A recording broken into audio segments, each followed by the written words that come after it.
నేను ఈ మతంలోకి దేవుడి దగ్గరికి రాలేదని మా సామ్యాలకు బాగాలేనప్పుడు నేను షాపులో ఉన్నప్పుడు చాలామంది దేవుని దగ్గరికి వెళ్ళండి, దేవుడి దగ్గరికి వెళ్ళండి, దేవుని నమ్ముకోండి, మీకు మంచి జరుగుతుంది, వెళ్ళండి అంటే నాకు బాబాగారు అంటే ఇష్టం. అప్పుడు బాబాగారు నాకు బాబాగారు ఉన్నారు, ఆయన ఏదైనా చేస్తారో లేకపోతే లేదనేసి అనేవాళ్ళు. అయితేనే ఒక 3 ఇయర్స్ శామ్యుయల్కి హెల్త్ బాగాలేని టైంలోనే మా ఫ్రెండ్స్, నా 10th class friends farewell party పెట్టుకుంటే వెళ్ళామండి. వెళ్తే అక్కడ అందరూ అడిగారు, మీ అబ్బాయికి ఎలా ఉంది కదా అనేసి అంటే అడిగారు. అడిగితే చెప్పానండి. చెప్తే అక్కడ అందరూ కూడా ఏదో అది పలకరింపు చేశారు. అయితే అందులో ఒకడు ఉన్నాడండి, నా ఫ్రెండ్ మామిడి బాబు అండి, నాతో పాటు చిన్నప్పటి నుంచి చదువుకున్న అబ్బాయి, అదే నా 10th క్లాస్ ఫ్రెండ్సే.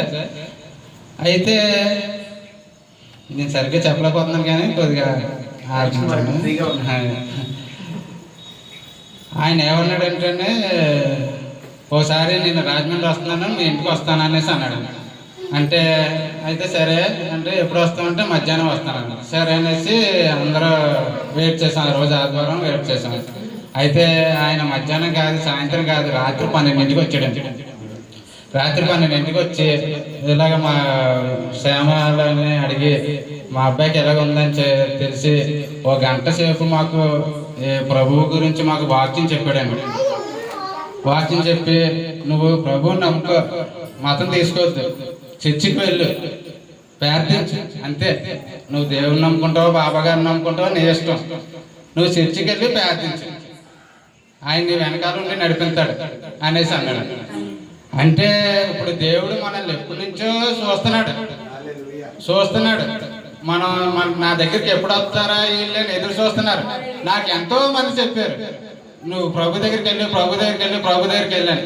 నేను ఎవరి మాట ఆలకించలేదు. కానీ నా స్నేహితుడు చెప్పాక నేను వెళ్ళాను. అయితే ఆడికి నా దగ్గరికి 12ంటికి రావాల్సిన అవసరం లేదు, ఎందుకంటే కార్లు ఉన్నాయి, బోలంత ఆస్తుంది, అన్నీ ఉన్నాయి. 12ంటికి వచ్చి నాకు చెప్పవలసిన అవసరం ఏంటి? అవసరం ఏముందండి? అవసరం లేదు, వెళ్ళిపోవచ్చు అంటే అలాగే వెళ్ళిపోవచ్చు బైపాస్ రోడ్లో నుంచి.